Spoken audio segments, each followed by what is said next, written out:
I'm Elizabeth, 35 years old. I recently got married and I'm juggling work and household chores. My husband, Joseph, is a year older than me. And he's not only calm and kind, but also someone I can rely on. We work at the same company, and since we were once in a senior-junior relationship, we know each other's strengths and weaknesses. After getting married, Joseph and I moved in with my parents. Our family home is 2 stories and has many rooms. It's hard for my parents to manage the house alone, so we decided to live together and help my mother. My father and Joseph both work for major companies, and since they have business dealings, they're quite familiar with each other. I was worried that Joseph might get tired or feel awkward, but surprisingly, he gets along well with my father, and they often enjoy drinks together. After we started living as a family of 4, I began to help my mother with the housework, and I found some extra time, so I started a simple work-from-home job. I was thoroughly enjoying my peaceful married life. Then, one day, my brother Robert came home with his wife, Mary. They both looked tired, and we all warmly welcomed them. Our apartment burned down in a fire. Are you okay? It happened while we were out during the day, so no one was injured. Even the guy who was smoking in bed only suffered minor injuries. Everyone was relieved at my brother's words. But here's where the real story begins. Actually, we had our savings in the closet and it all burned up. We got the fire insurance, but it's still scary in an apartment where others might start a fire. We want to live in this single-family home. There's room to spare, right? Indeed, when I was young, about 10 people, including relatives, lived in this house. There are many vacant rooms, so it would be easy to accommodate my brother and his wife. If that's the case, we welcome you, my father said, and my brother and his wife looked relieved. As we all gathered for dinner, Joseph and my brother quickly hit it off, becoming as close as brothers. I thought I'd try to talk to Mary as well. Mary is a woman in her 40s, but she still has a cute face. She's very shy, and I couldn't find common ground. Mary, please be friends with me too. Yes, thank you. Mary seemed a bit hard to approach. Even though I tried to engage her in various topics, she only responded with, "Yes, that's right," and didn't expand the conversation. I thought she was just nervous on the first day, so I kept talking to Mary. The next day, my brother suddenly said, "I need to talk to you," and called me to the back of the house. Don't bother Mary just because she married me and started living with us. I was surprised at my brother's words. What? Did I do something? I heard you were forcing her to be friends with you. Mary is not good at that. I see, I'll be careful. I felt lonely, but if Mary was uncomfortable, I couldn't help with it. From then on, I tried not to get too close to Mary. I would talk to her if necessary, but otherwise I wouldn't. I have that kind of relationship with my father, so I thought that distance would be fine with Mary too. Then, Mary started to approach me. "Hey, are you ignoring me?" "No, I'm not ignoring you." "But you said you wanted to be friends, and now you're not coming near me." "But my brother told me—" As I explained what was said, Mary chuckled. "If you act too unnaturally, next time I'll cry that you're ignoring me," she said, and then left the scene. I was in panic. I've met various people before, and some were unpleasant. In those cases, I've always kept my distance and handled the situation. But what should I do if the person I want to distance myself from approaches me? I had no idea how to handle it, and although I tried to get closer to Mary little by little, I ended up acting suspiciously. Then my brother said to me, "Hey, I heard you ignored Mary. Accept her as family." "No, I want to be friends with Mary, but Mary—" "I heard you were blaming everything on Mary. I don't believe your story." As my brother turned his back and walked away, tears welled up in my eyes. How can I make him believe me? After some thought, I decided to record Mary's words. Soon after, Mary approached me. I had a voice recorder hidden in my pocket, so I was fully prepared. "Elizabeth, can't you do better? I'm just saying to close the distance. You act so strange when I approach. But if I talk to you, I'm accused of forcing a relationship. And if I keep my distance, you say I'm ignoring you. I don't know what to do. Just do as I say. If you quietly listen and obey, I won't say anything."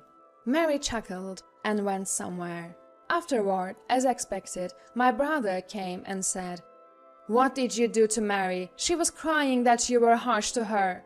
Until now, I had only felt bad, but now I was prepared. Listen to this recording first. I took out the voice recorder and played the conversation between Mary and me. But my brother criticized me for recording it. "You think you're right by doing something so sneaky." What?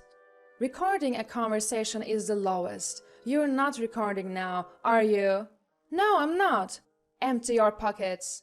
I showed that my pockets were empty. I wouldn't record my own brother. So you think it's okay to record Mary because she's lying? But Mary lies.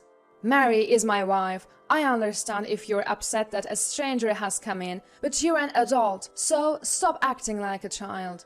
My brother gave me a cold look and left. I was only hoping to resolve things here, so the shock was great. I knew I couldn't let things continue like this, so I decided to consult with my parents and Joseph. I was a little scared, but I let everyone listen to the voice recorder. I thought they would blame me for recording, like my brother did, but they said, "I've also felt suspicious of Mary. What is Robert doing while his sister is suffering? Yes, that girl pretends to do housework but slacks off. She's a cunning child." My parents listened seriously to my story and voiced their dissatisfaction with Mary. Robert blamed me for recording. He said I was sneaky. Then Joseph tightly grasped my hand. "Elizabeth must have felt so hurt by Mary, right? You wouldn't have recorded anything if she hadn't treated you like that. Don't worry. I'm on your side, Elizabeth." Hearing Joseph's kind words, I broke down in tears of relief. Afterward, my father and Joseph seemed to have talked to my brother. When they explained that Mary was also at fault, my brother had no choice but to agree. And on the surface, my brother and I made up, but I had lost my trust in him. In the past, my brother was always on my side, no matter what. I understand that his wife Mary is important to him now, but I can't trust him anymore since he blamed me, even though it was clear that Mary was at fault. After that, Mary continued to target me, telling my brother behind my back, "Elizabeth did this," every time something happened.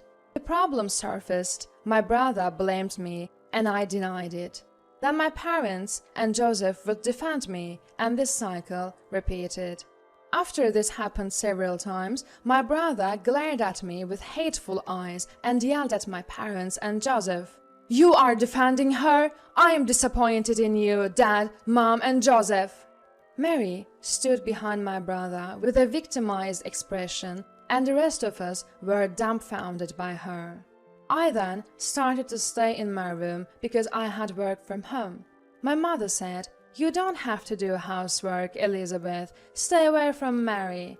At this time, my parents were also telling my brother and his wife to leave the house.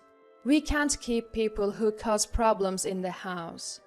"You mean Elizabeth, right? Kick Elizabeth out." "Are you serious? I'm talking about you too. I'm the eldest son and heir. It's natural for us to stay in this house, right?" "We don't need an heir in this house. I just want to live peacefully. It was fun when it was just the four of us, Robert, but everything changed when you came." I accidentally overheard my father and brother's conversation, and I began to think that if this problem continued, I should be the one to leave. Then a decisive incident occurred. While I was working from home in my room on the second floor, I heard a loud noise as if something had fallen down the stairs. The stairs were right outside my room. Startled by the noise, I immediately opened the door. There, at the bottom of the stairs, Mary had fallen.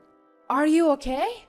As I rushed over, my brother quickly arrived and picked up Mary. Then Mary pointed at me and said, "Elizabeth, Me?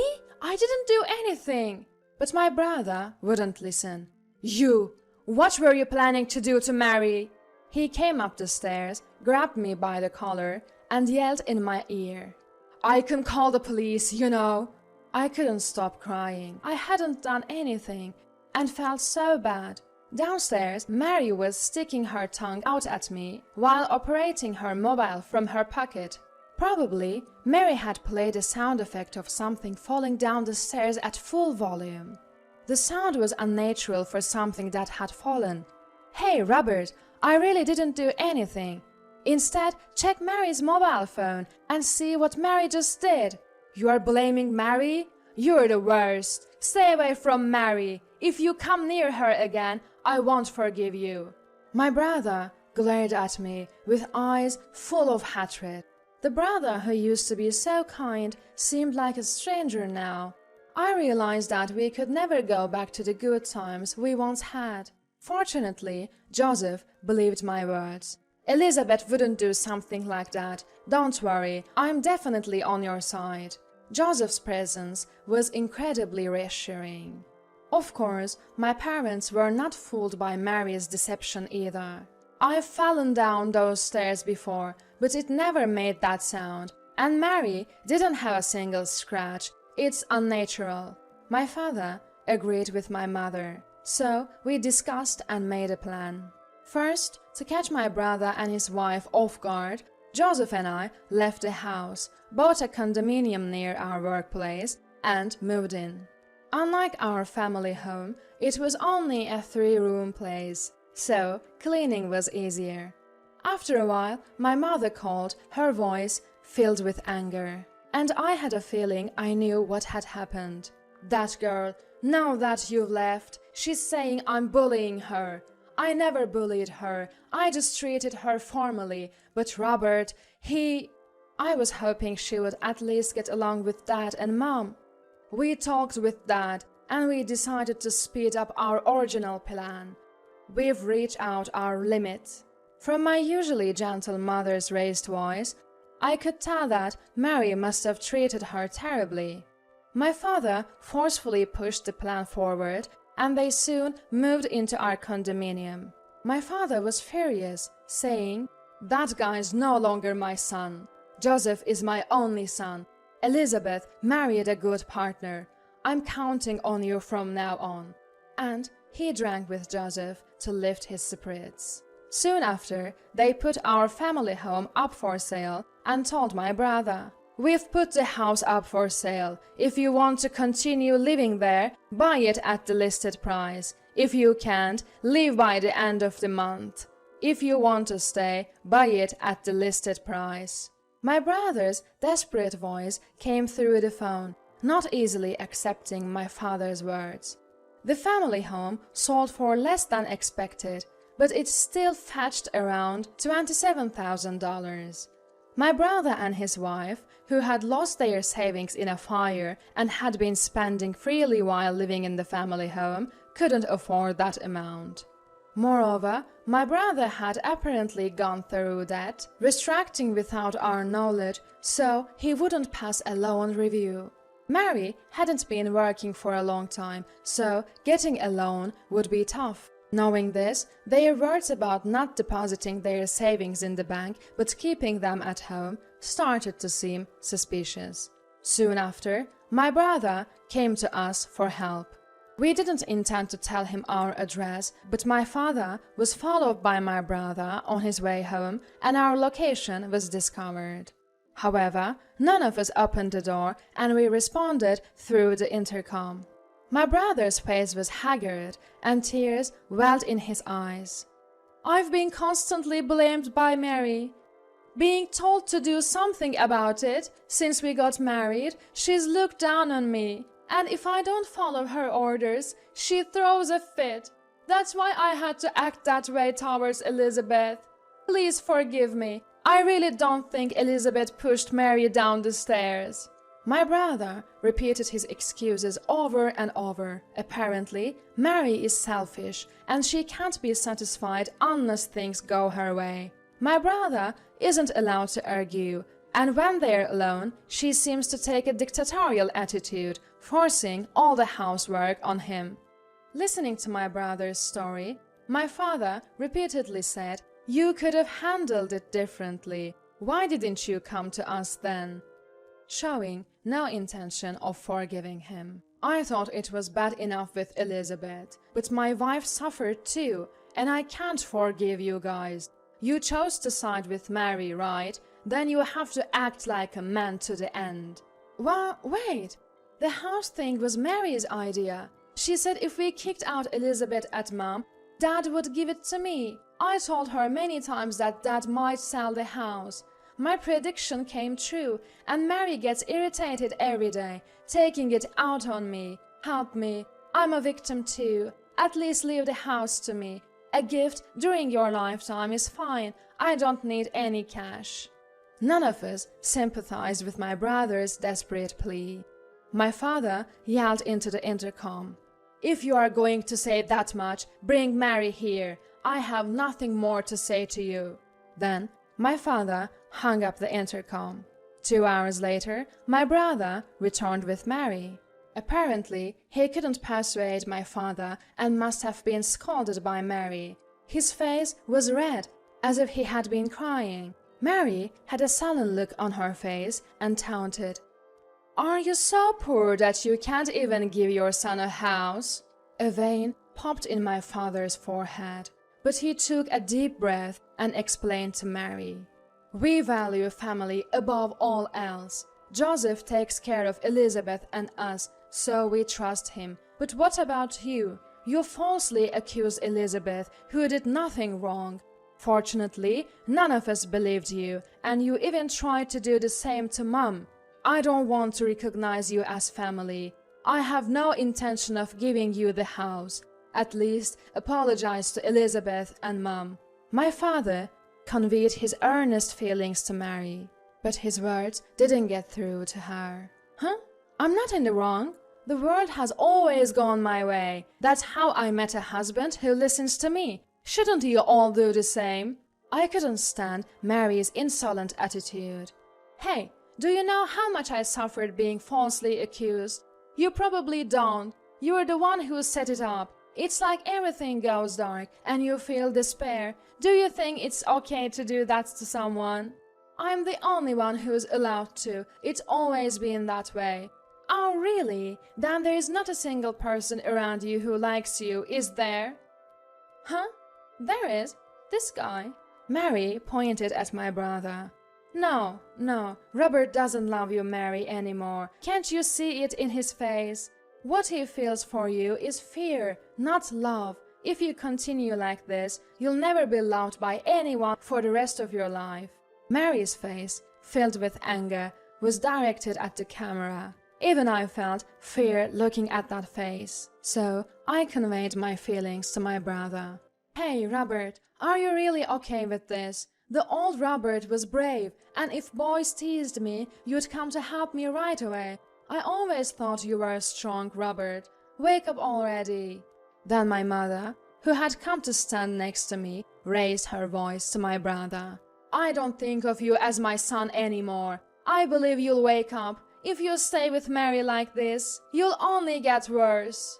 While my mother was saying this, Mary, looking confused, took my brother and left. Did my mother's words get through to him in the end? After that, my father really sold the house. It seems my brother and his wife moved into a cheap apartment. My brother was still under Mary's brainwashing, but he began to feel a little distrustful of her attitude. Our desperate voices seemed to have reached him somewhat, and he finally took action. Though all he did was to explain the situation to friends and co-workers, he received the same persuasion from them as from us, and the brainwashing seemed to gradually unravel. he finally understood how crazy Mary's words were. When he confronted Mary with a divorce, she demanded a lump sum payment of $90,000, and they began to argue, as my calmer brother told my mother over the phone. Divorcing over personality differences is difficult. It took my brother a year to finally divorce Mary. After the divorce, Mary's bad reputation spread, and no one wanted to deal with her. Apparently, she was already estranged from her parents and is leading a lonely life. I hope she never victimizes anyone like my brother again and stays quiet. After that, I returned to peaceful days. But because of Mary, I realized I could be falsely accused at any time, so I started taking measures to protect myself, like installing security cameras in the living room and entrance. Even if I can't trust my parents and Joseph, it doesn't mean that people coming from outside can be trusted. No one knows what can happen when. From now on, I'll research how to deal with false accusations so that my family doesn't suffer from them, and I'll teach everyone. I've decided to protect my family in this way. After all, I now have the most precious treasure to protect in my belly.